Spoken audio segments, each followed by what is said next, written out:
Chucklefish are having a laugh. They don't seem to know when to publish a bad game. Just have a look at the back catalogue. Wild Frost was amazing and got even better after launch. Inmost is a massively underrated game in my opinion. Pathway was lovely. Time Spinner was another one, and obviously they published Wargroove, which was amazing. Now we have Wargroove 2 on Nintendo Switch. Does it live up to the pedigree, or are they having a bubble? Well, my name's Mark Walker, welcome back to SwitchUp. Now, let's find out.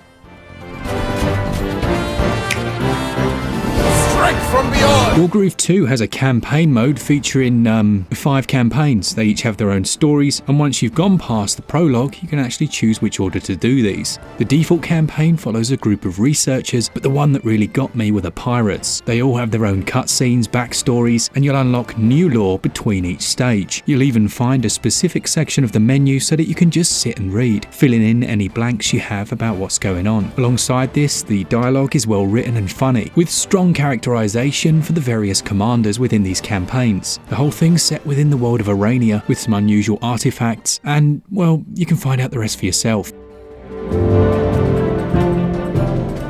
When it comes to gameplay and controls, well, we've got quite a bit to go through. We'll talk about the campaign gameplay, the new conquest mode, the ability to create your own campaigns and then upload them online, and you can watch me getting smashed in multiplayer. The campaign will be split up into sequential stages. These all have a storyline attached to them and will consist of a commanding unit and your little lackeys under your control. The opposing team will be visible and you'll take it in turns to carry out moves. So far, so straightforward. You can click on a unit, move it where you want, capture buildings, place your units within cover such as the forest, and of course attack the enemies. It's in these moments that it's most like Advance Wars. And fun fact, there's a very cool stereo sound effect whereby the sound moves with your units. It will start out on the left and then move to the right or vice versa. A nice little touch, accompanied by a small amount of HD rumble. As you take damage from the enemies, you'll need to reinforce your units using those captured buildings. This will cost you some of the gold coin currency, but the main strategic play in Wargroove 2 are using your critical hits. Now criticals will be different for every single class. When you hover over one of your units or that of the enemy and press B, it will tell you exactly what you need to do for a critical, such as spearmen needing to be beside another spearman, or your standard grunts needing to be right next to the commander. And it's through those criticals that you'll find victory, especially when playing online. A good example are the archers who, when stationary, can perform critical hits, so using those to lure the enemy in while hiding in the forest is the order of the day. You can also improve your chances of survival by attacking from any type of cover, or seizing the opportunity to attack an enemy that finds themselves in less than favourable terrain like shallow water. Your defensive modifiers can be seen at the bottom of the screen, and this will affect the amount of damage you do. Once a health bar reaches 0, the enemy is eradicated, unless they're dogs, and then they just run away. Dogs can't get killed. Objectives are twofold. You have your main objectives, those being the things that you can do to finish the level, but there are also bonus ones. And what's nice about Wargroove 2 is sometimes there are multiple ways to win a level, be it by defeating the commander or capturing certain buildings. There are loads of different troops in the different campaigns, and they're not just land-based. Oh no, there are war turtles here. I think I might be in love with Wargroove 2's war turtles. The game instantly gained a few points for those alone, but those naval units can also be useful for quickly transporting your own units across larger bodies of water. One aspect I think I would have liked to have seen here are some touchscreen controls. They would have impacted a lot of different areas, but sadly they're not in the game just yet. A bit of a head scratcher if you ask me. Thankfully though, the default control system works really well. You can use the bumper buttons to just quickly tab between your units, with most actions just 1 or 2 button presses away. Despite being a turn-based strategy game, some of the enemies can be a little simplistic in the way they behave. They tend to simply move towards the player and can be very easily lured into traps. Now with that said, things do get more difficult, and there are other modes which allow you to change the difficulty.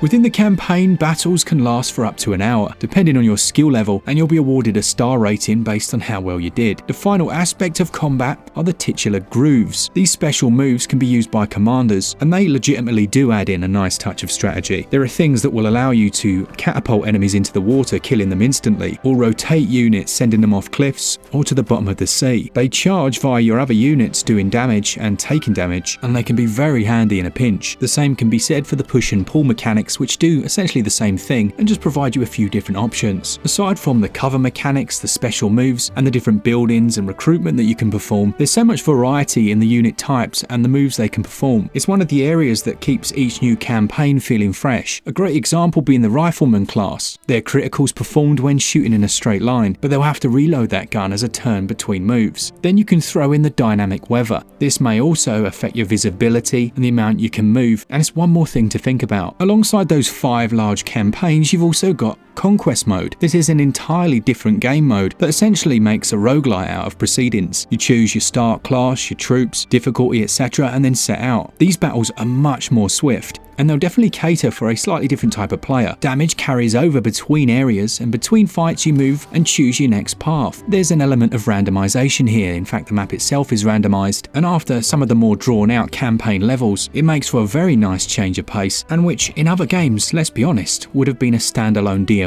that you would have had to have paid for. Then you have multiplayer mode, which allows you to play locally with up to 4 players, choosing one of the maps and battling it out. I have to say I did have one slight glitch here where one of the maps just locked the game up and I had to reboot, but otherwise it was very easy to get online and begin to lose horribly. If all of this wasn't enough for you, there is a complete multiplayer map and campaign creator. You can just start knocking up your own campaign, including triggered events, a story, and then choose the stages you've made, put them into the overall campaign and upload this online for others to play. This is where I would love to have had some touchscreen controls. It would have just made things a little more swift, but having said that, overall the controls are very good. So as far as gameplay and controls go then, well, you're getting an incredible amount for your money, and I don't have many negatives. The artificial intelligence can leave a little to be desired a few times, but it's such a fun game with a good storyline and great variety. I give gameplay across all of these modes 19 out of 20. Controls score 17 out of 20. That definitely would have been higher if we'd have had some touchscreen implementation. Visually, Wargroove 2 looks very familiar.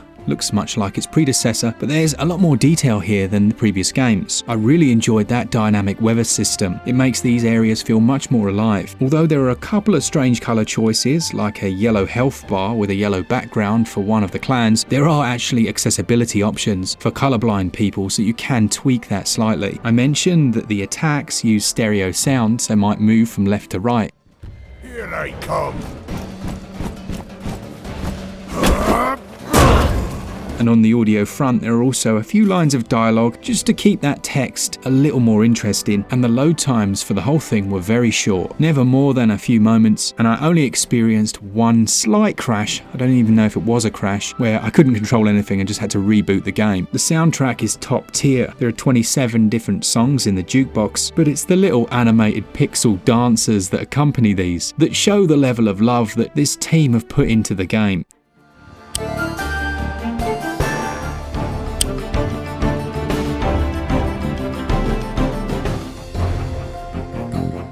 Those small details that would go entirely unnoticed by quite a large percentage of players, but they still deemed necessary and worthwhile. You gotta love that. There is some HD rumble, apparently. I didn't really feel it. I could feel some standard rumble, but yeah. And text size is absolutely fine. I didn't notice any issues when playing in handheld mode. The visuals and performance score 18 out of 20, while sound and music also scores 18 out of 20. So then we go on to value, and this is going to be the easiest section of the review. Wargroove 2 is currently on sale for £13.40, down 20% until October the 5th, when it goes back up to its retail price of £16.75. For me, that presents ludicrous value for money. Really very impressive. The whole thing fits into 1.2 gigs. It has offline 1 to 4 player, online 1 to 4 player, a 30 to 40 hour long campaign, the conquest mode that you could play for, well, ad infinitum, and then the campaign and map editor that I have been absolutely loving. You're looking easily at around about 100 hours of content, but far more than that if you start playing online. Yeah, there's just no two ways really to do this one. Wargroove 2 for value scores 20 out of 20.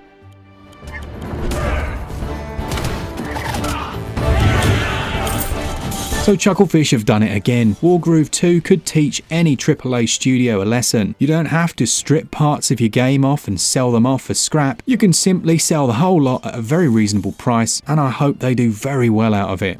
it gets a SwitchUp score of 92%. A truly enjoyable experience. Thanks to all of you that enjoy the content. I hope this has been some use to you, and to the publisher Chucklefish for the review copy. If you want to save 10% more on this game, you can actually use code SwitchUp over at switchup.gg to buy your eShop credit. You'll get 5% off instantly and 5% back in SwitchUp coins. Nice one. Alright, all that's left to say is thanks to our Patreons and members, and to all of you that enjoy the content for all things Switch all the time. Keep it Switch up. Cheers guys. See ya!